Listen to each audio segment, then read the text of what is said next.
3/4 of the NFL season are complete. What lurks in our final month? We're underway in Week 14. And this will not be returnable. It's out of the back of the end zone for a touchback.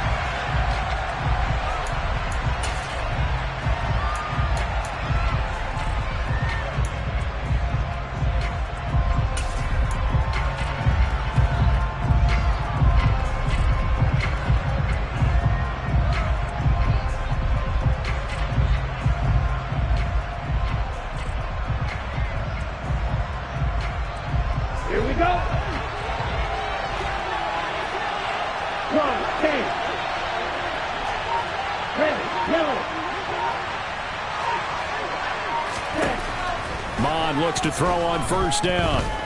Oh, he's going to air it out right away. He's got a man complete. And they're going to be set up now with the ball at the 13-yard line. And that looked almost to be a case of, a quarterback saying, hey, I'm going to throw this as far as I can and hope you run under it. Mission accomplished. A real field flipper there as all of a sudden they've got a first down in the red zone. From the gun, here's Mon. And hit behind the line. He lost the football. It's loose. And it's picked up by the Panthers. Let's face it, everybody at the start of a game has a mental image of how they expect it to go, and I think that was going exactly as they scripted it offensively. Moving the ball well, seemingly in control, and that fumble, that's got to be a little bit deflating, don't you think? Yep, foiled the whole plan there, turned the ball over.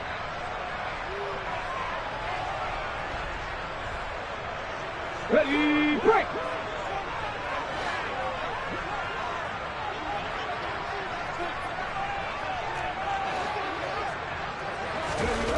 They'll come out throwing here to start the drive.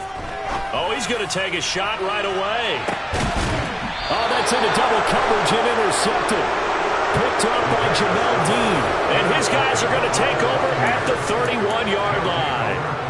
CD, I know it's just his second year in the league as a quarterback, but that's going to be one when he flips on the tape. He's like, I shouldn't have thrown that ball. No doubt about it, and his coaching staff will be emphatic about he shouldn't have thrown that ball. But remember, second year, as you noted, on-the-job training, so he's got to take this feedback that he's getting, negative or otherwise, and turn it into positives moving forward. On first down, here's Mon. Got his man complete over the middle. That's Fields.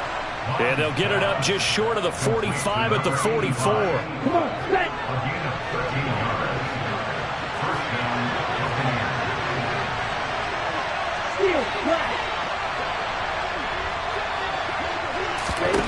Mon to the air on 1st and 10.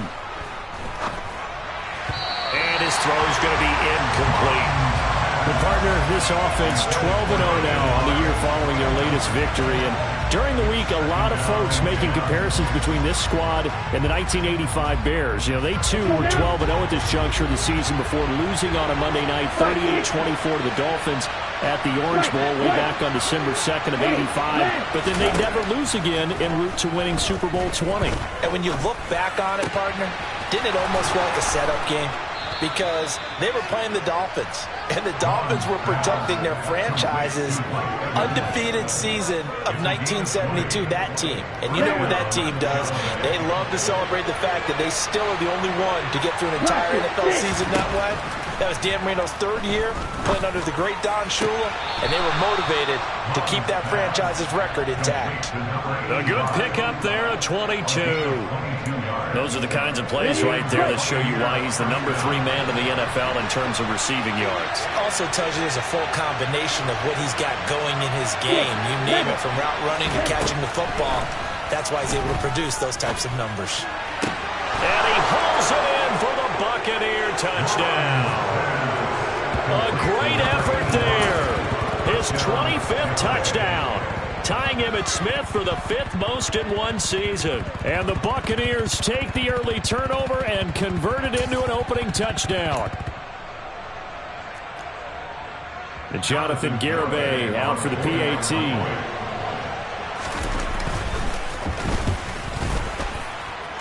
The PAT up and good, but hold on a second. There is a flag. And they'll accept that penalty.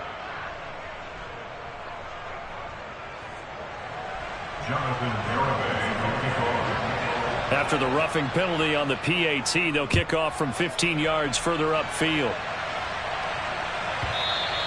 And that one carries out of the side of the end zone here, so it's a touchback and bring it out to the 25.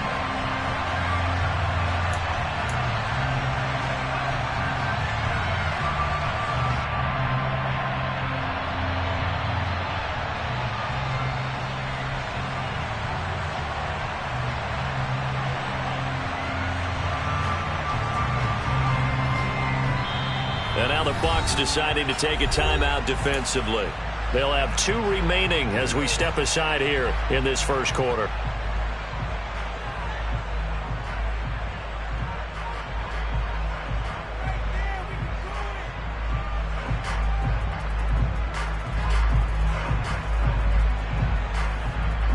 Let's go now. 18, 5 years.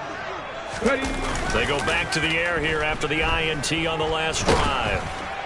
Oh, he was hit as he threw it there, and that one winds up incomplete. I think he's got to be careful not to force anything into coverage right there. There weren't really any throwing lanes, but the best part for him, he's got 2nd and 3rd down to fall back on.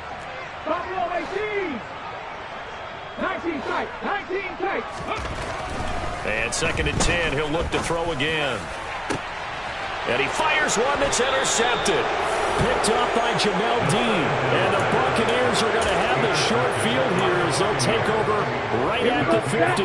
Good starting field position for them here as they come up 1st and 10 right at the 50-yard line. Slot man moves right. From the midfield stripe, they'll look to throw. He's got a man that's caught left sideline. He'll get it inside the 20. And he's going to be out of bounds here all the way down inside the 10. Now, I know it's an emotional game, Charles. You can't do that. And when you get into your film sessions and you argue your case with your coaches, that's exactly what they say at the end. You just can't do it. It costs your team.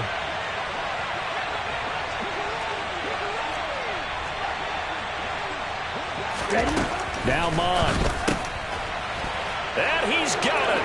Caught in the end zone. Touchdown, Tampa Bay. Isaiah Likely, his 2nd touchdown on the season. And the Bucs are able to strike quickly to add on to their lead. You got to figure down by the goal line. This is where a tight end earns his money in the high traffic area. And he's able to work free in the middle of the end zone and grabs that one for a touchdown. Extra point up and good by Garibay. And that'll make the score 14-0.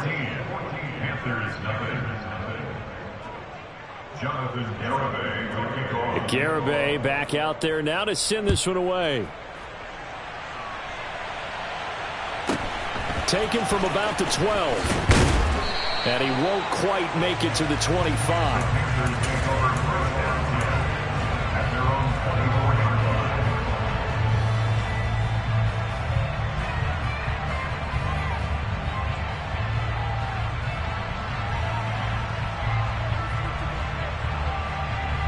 This Carolina offense at the line, ready to go.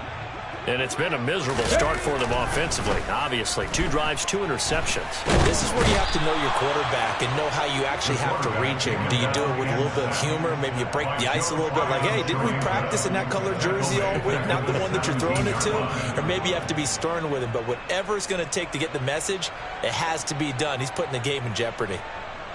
Okay, counting down toward the midway point in quarter 1. 18 Rattler, 18 Rattler.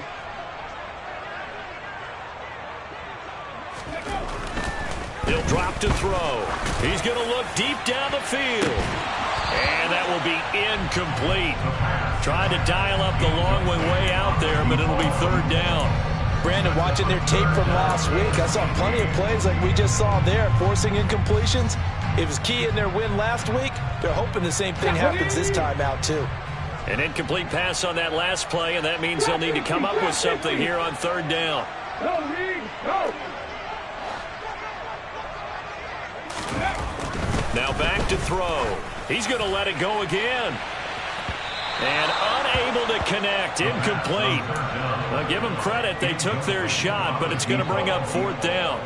Well, based on what we've seen so far, I don't think you can even call this an off day anymore, partner, because this group we're watching, they are totally out of rhythm trying to get their game plan up and running. That 0 on the scoreboard is glaring down at them with every incompletion. Here's the Panthers punter now. As the drive goes backwards, so he's on to punt it away.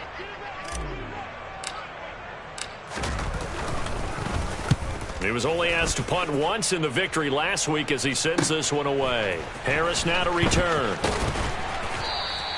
So a good punt, but a solid 12-yard return. And the Bucs will get ready to go on offense. The Bucs offense set to begin their next possession. And you figure this should be a healthy, arrested, a focused unit, and they're working on a good winning streak. They had the week off last week. This is really a team, Charles, that should be in top 4. I would agree absolutely with that. What coaches worry about, what organizations worry about, though, is overconfidence. They've been playing so well, and now they've had that extra time off. And we've seen teams come back off the open week and come out flat. So what a lot of good coaches do is they kind of game plan for that with their teams. On defense, they may blitz more in the beginning to get them going. On offense, they may go more up-tempo. Anything to get them out of that lethargy right at the beginning. The slot man in motion right. On 1st and 10, here's Mon.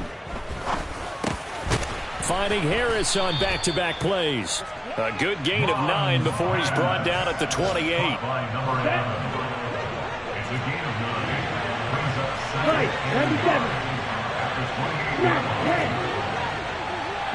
And they'll send the slot in motion left. Now this one to his tight end out on the right side. And they're going to have another first down as the tackle's made at the Panthers' 13-yard line. 15 yards there on the catch and run. And that pass puts him up over 200 yards already here in the first. And what it also does is it allows the offensive coordinator to be not selective anymore, but a little looser, right? You're feeling good about things. Accurate, balls being completed, yardage is being... And he hauls it in for the Buccaneer touchdown. From 13 yards out. And the Bucs have moved out in front by 3 touchdowns. Boy, still in the first quarter, and look out. I mean, they are on pace for over 80 points in this game. I don't know that they'll get there, CD, but this has been impressive to watch so far. That certainly would be history in the making, wouldn't it, partner? I'm glad we're here to actually watch and see if it actually happens, although, like you, I have my doubts, but they are firmly in control of this game. Jonathan Garibay will kick off.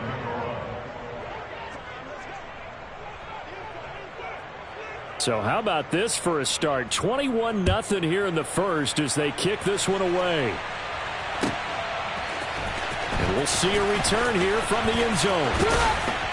And in hindsight, probably should have taken a knee as he only gets this out to the 16-yard line. At their own 6